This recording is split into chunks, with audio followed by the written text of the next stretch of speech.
So we have a guest speaker today, and I want to tell you about this guy. It was December. He walked into HeartSpace, and I looked at him. I thought, well, this is my guy right here, which says a lot coming from a lesbian, frankly. No, you just know your people when you see them.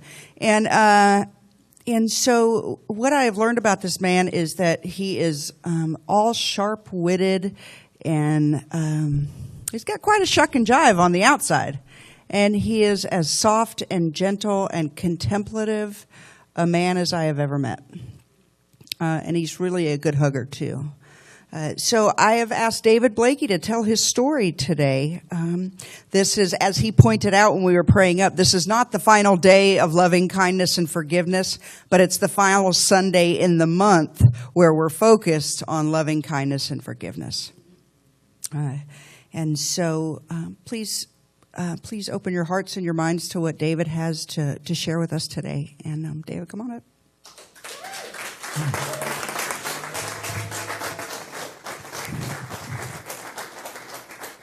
Thank you. Good morning. Good morning. Gosh, it's neat to see so many fresh faces and familiar ones. If we were going to be on our best behavior, you could have thought about that for putting a mic on me.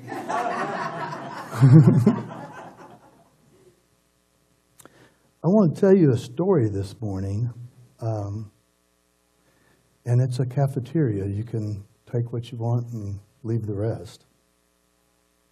It has its bright spots and its dark spots.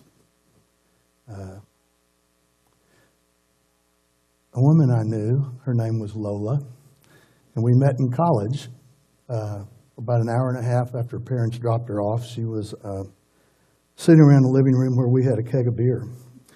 And we were friends in college, drinking buddies, really. She dated some of my friends. And then we lost touch with each other. And about 8 or 10 years later, I met her because a friend of ours was in the hospital for alcoholism, but nonetheless, he was in the hospital. And we started dating at that time, and I got to know her, and I got to know her mother. She had a younger brother that died very early in life, and a father who had actually was involved with his son's accidental death, and he basically drank himself to death for the next 10 years. But I got to know their family very, very well. Her mother was from Longview and a teacher in Hallsville, which is just outside of it, and loved, absolutely loved by that community. She taught third grade forever and ever, and then she was appointed by a judge to mentor and take on at-risk kids, and I could not for the life of me figure out what this 70-some-odd-year-old white woman was doing with these 14, 15-year-old black kids in Longview. But somehow, some way, she just poured love into them and made a real difference. So her mother, Dale, had gotten cancer, and I went to Longview the day after Thanksgiving to tell her goodbye. She had been given 2 months to live. And went out to dinner with Lola that night, and she told me, what she had been going through and her grief. She was the last in the family. There was no other family but her. And told me that, she had had a lot of suicidal thoughts, but the reason she absolutely couldn't go through with it is because of her mom. And extracted a promise from me that I would, in the event anything happened to her, I would go and get her journals from her house. And she told me where the old ones were and the new one, current one was, and that I would dispose of them without reading them, which I promised to do. She said she had friends that could go get them, but they'd read them, and friends that wouldn't get them, but they wouldn't read them. So I agreed to do that. And I called Lola Christmas Day driving to Dallas from Austin, and spoke with her. She was going to go spend the last Christmas with her mom because her mom didn't have but another month or so to live. And that's the last time I talked to Lola. I got a call a day or two after Christmas asking if she was with me, and I said no, of course.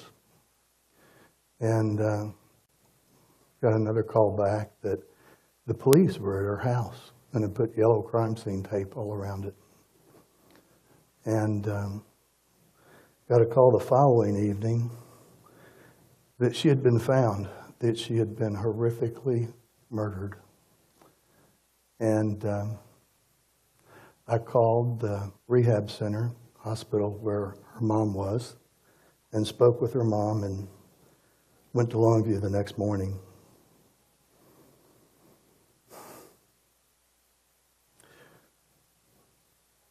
Since there wasn't really anybody in the family, I, quote, took care of most of the arrangements, the details. Her mom's cancer had spread to her brain. She was still sharp as she could be. Her friends were taking turns being sure that she didn't watch television and she didn't get a newspaper because they didn't want her to have the details. She knew that, obviously, that someone had broken in the house and that she was dead. And I was so touched by how resilient and strong that woman was in her kindness and in her loving.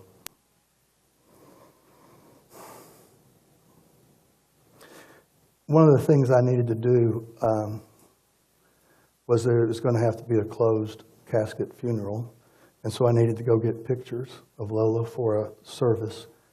And I had also, I'd promised just 3 or 4 weeks beforehand I would go get her journals, thinking at the time, of course, that, well, that's an empty promise. I'll never get called on it.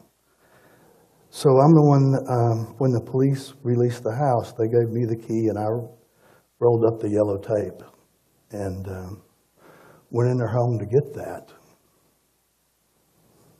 I'd taken a couple of trips on a motorcycle, so I had all kinds of perception. In a motorcycle, you smell everything outside, the eucalyptus trees, the garlic fields in California.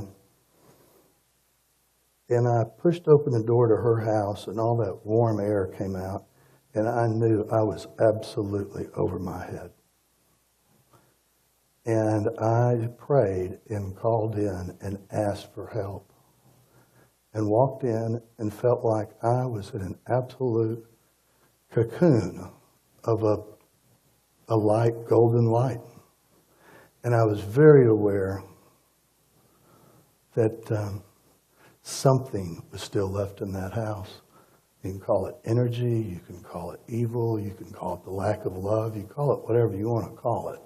But I was very aware of the depth and the darkness that was in that house and that had been there. I have friends that say, well, don't they clean it up? And the answer is there is no they. No. And she had a nice contemporary house with white carpet and white marble floors that weren't. That event took place over 4 or 5 hours, and it was an incredibly gruesome, brutal occurrence. And I went through and I got pictures that needed to be done, and I went and got her bank accounts that needed to be closed because there continues to be withdrawals from them. And I got all her journals and put them in a pillowcase and tied a knot in them. And I got all those things done knowing that I was doing what I was supposed to be doing and that whatever was going on really couldn't get to me. But my thought was that I couldn't get to it either, and I was mad. And after I got finished with what I needed to do, I realized that so long as I was in that golden light, it couldn't get to me, I couldn't get to it, and I renounced it. And I said, no. no, I want to take that on. As I went through the house, snapshots of what had happened would appear to me. And then all of a sudden it'd be 2 or 3 snapshots. And I could see and knew what had happened where. And when I renounced that light, I saw the whole thing play out, but instead, it was me as the murderer and the guy that had committed the crime as the victim. And I realized, oh my God, all that's in me too. That level of darkness is in me also. And I was flipped. I had not come to any grips with the shadows of I'd come to grips with some of my shadow sides, but not that depth. And I left and drove back to Austin, and I was a wreck. I was driving in the rain. It was New Year's Eve, and on a 2-lane road, driving 80 miles an hour, crying in the rain. And I stopped and I went in I pulled in to this little bar on the side of the road that was for all the illegal workers, undocumented Hispanics that worked the fields and farms.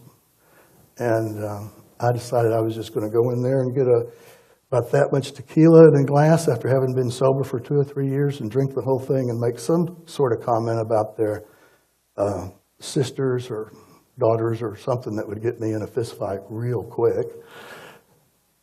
And I stopped and I parked and I realized, or actually I heard a voice that said, you don't want to do this. All you really want to do is change what you are feeling. And I thought, yeah. And it went on and said, but if you couldn't bear it, it wouldn't be yours. And I backed out and went on down the road. There's so much of this I'm intentionally leaving out.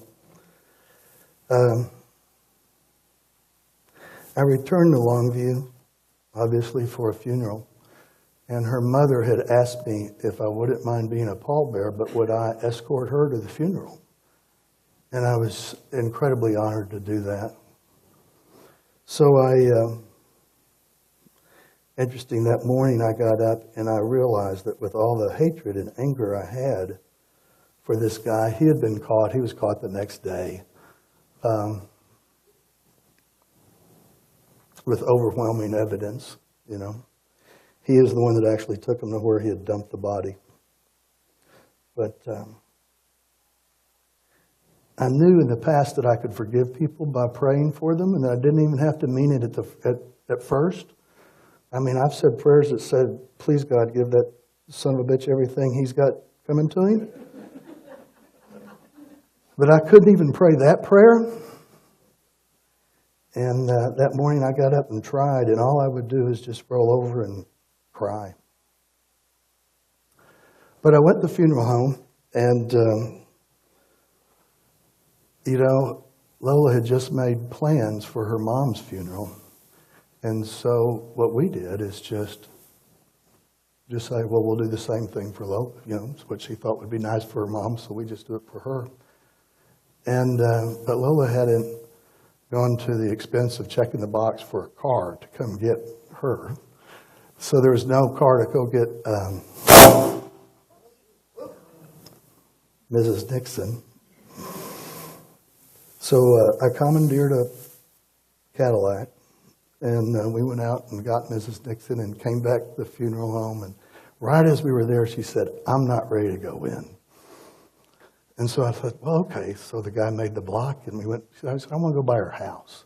We went by her house. And he said, yeah, she and the guy next door shared the cost of landscaping. That's why it blurs and it looks so nice, but you can't tell which property line, where one starts and stops.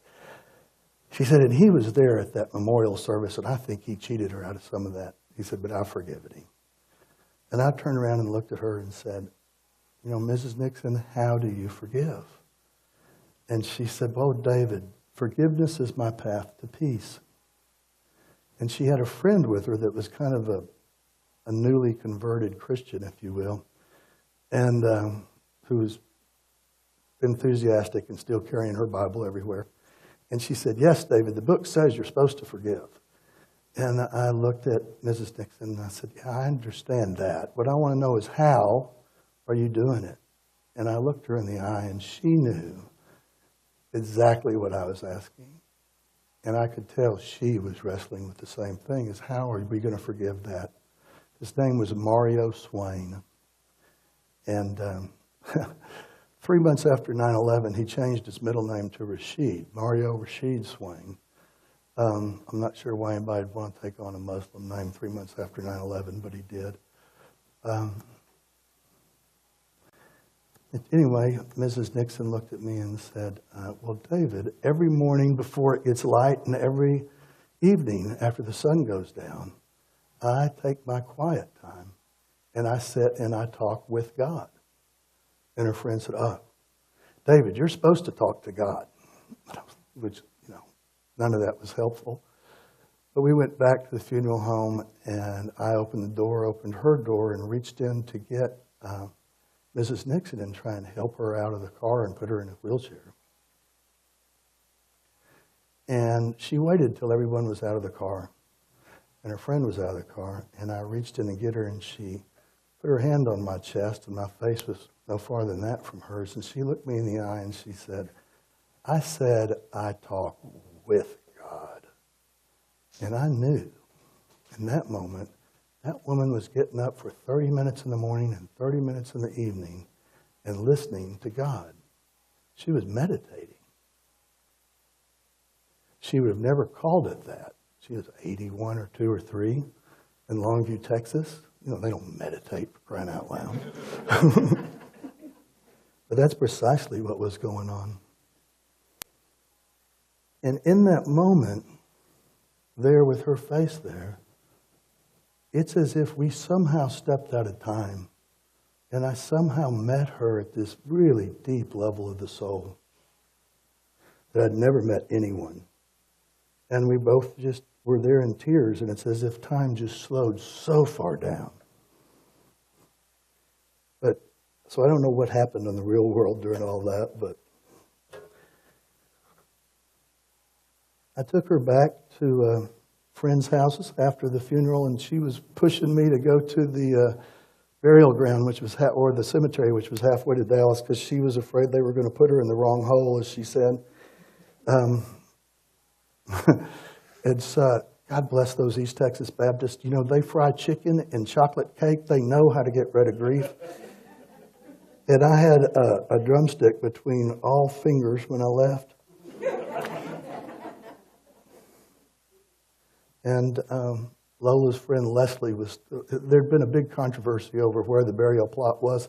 Mrs. Nixon had gotten Lola a burial plot when she turned 30 and wasn't married because she said, well, you're going to die an old maid anyway. So she felt like she could buy her one, so she had one. And she was afraid they were going to put her quote in the wrong hole. And I assured her that we wouldn't let that happen. And I remember Leslie asked me, David Blakey, you liar, you don't have any idea what the right plot is. And I said, Leslie, when we get there, they're going to have a hole dug, and that will be the right one. After the funeral, it was between Canton and Ben Wheeler, in this cemetery that was donated in 1859 for the coming dead of the impending war. There was an old cemetery, and an old church there. And I walked in and I tried to pray again for Mario. And I couldn't, and I became really angry. And my prayer then turned to, fine, God, you want me to forgive him, then you do something about it, because I'm done. I am done. I've reached mine. And I went on a 10-day silent retreat. I went on a motorcycle trip for 6 months. I went to Wounded Knee, where I met this Indian guy, and he was still angry at the massacre at Pine Ridge. And I asked him if he had prayed for the soldiers. He said, "You mean the ones that got medals?" I remember asking, "Well, what kind of medal would allow you to shoot women and children in their sleeping bag and feel good about it?" And he said he could pray for him, and I realized at that time I could start praying for Mario. And he took me to some sacred grounds where I did just that. And then continued on this motorcycle trip where I did nothing but just ask for guidance each morning and had no agenda for 6 months to either be shown or to be of service. There's a lot of wild things that can happen when that's all your agenda is for 6 months in a row. And you set that intention. But it took me all the way back through to, actually to Vicksburg. And I left Vicksburg. I had 3 rules. 1 is I wouldn't speed. 2 is I wouldn't get on any interstates because I wasn't going anywhere. There's no reason to go fast. And 3 was that I wouldn't ride in the rain. And I'd done nothing but listen to this voice that I followed that said, "Get on the interstate and go to Longview." And that's what I did in the rain. And it's interesting. Every day there's a place in that motorcycle that's really smooth where it wants to run. And that day it was at about 90 miles an hour, and it was in the rain on I-20. And I shot across Louisiana and got to Shreveport. And the voice said, "Take the loop over." And I said, no, we go through 10. No, take the loop, fine. I went on the loop up by the racetrack and over. And I came back where it cuts back into 20. And there was a huge wreck. And it stopped all traffic. No traffic was getting to go westbound out of Shreveport. I rode all the way to Longview, and I bet I didn't do anything but see 2 cars. And rode all the way to the, just following that voice, to the county courthouse and jail where he was being held. He had originally admitted it and then recanted his confession and was standing trial in 1 week. And I got out, and there was a long line of people on a Thursday evening. And I went and stood in line and said, "What are we standing in line for?" And they said, "Well, this is the line to visit people in jail." I said, "Oh." But he was in high security, which was across the street. So I walked across the street and told them what I wanted to do. And they said, "Well, you're not on his list." And I reached in my pocket, and I had a pocket knife I'd been carrying. I asked the guy, I said, "Hey, would you hold on to this just so there's no confusion?" He said, "Sure, I will, and be sure and ask him to put you on the list next time." I said, "Okay."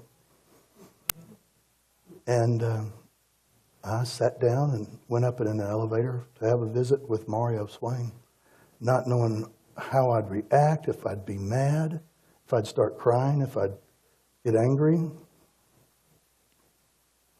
It was one thing to be listening to that voice when it was just my turning left or right, but now I was, heck, I'm at the sheriff's office visiting somebody I'm not supposed to be visiting in Longview, Texas. Anyway, I went up and I met with Mario, and what did you say, Chris? I had quite a something on the outside? He had quite a game on the outside, too.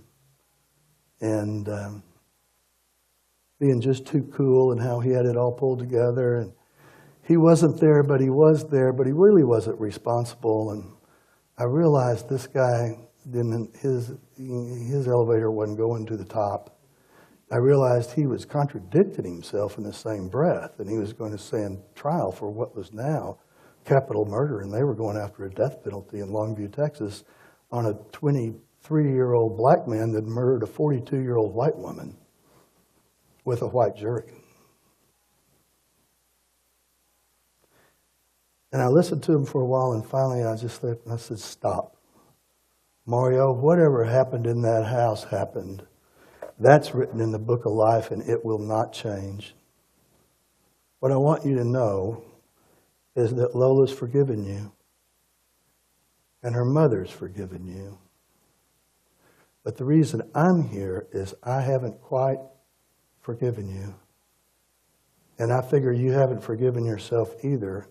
I thought maybe you and I could get the rest of the way there together. And in that moment, it's as if the glass between us shattered. The whole facade he had shattered. And I experienced a union with him in our oneness. Light radiated out of him,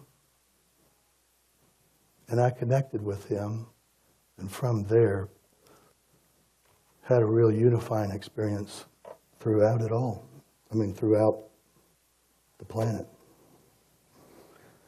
And just stood there and looked in his eyes, and the tears in his eyes and the tears in my eyes sat there. For I don't have any idea how long. And it was the second time I'd met someone at that level. And I realized that that light was in him too.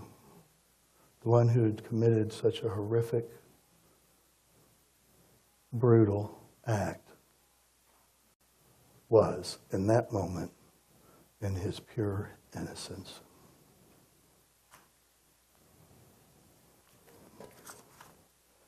I want to read something to you that a friend of mine gave me.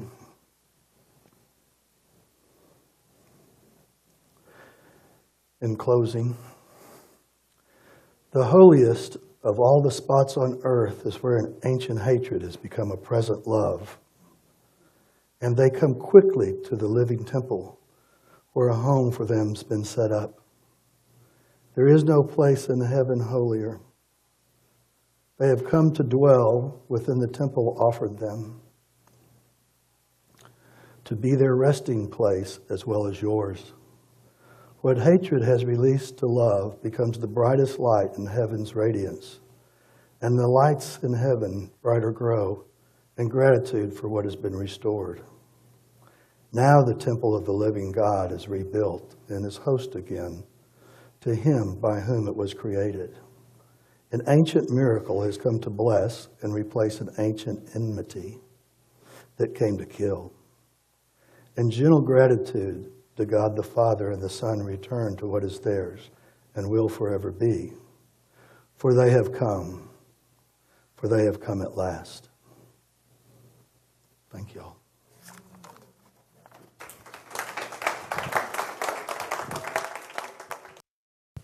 Let us pray.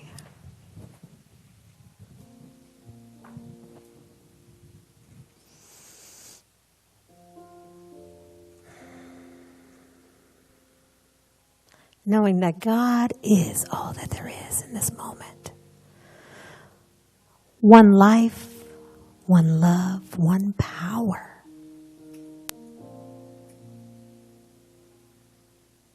I am so grateful for this life.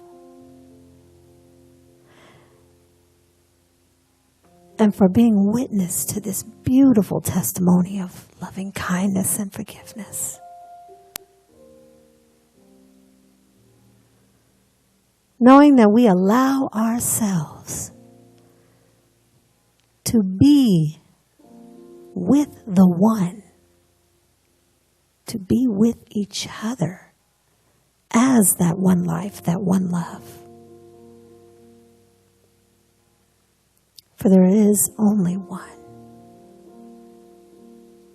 I'm so grateful for David's testimony, his story. For it allows us to be open and receptive to God in each and every form God is. Beyond all appearances, God is. And that unconditional love does exist.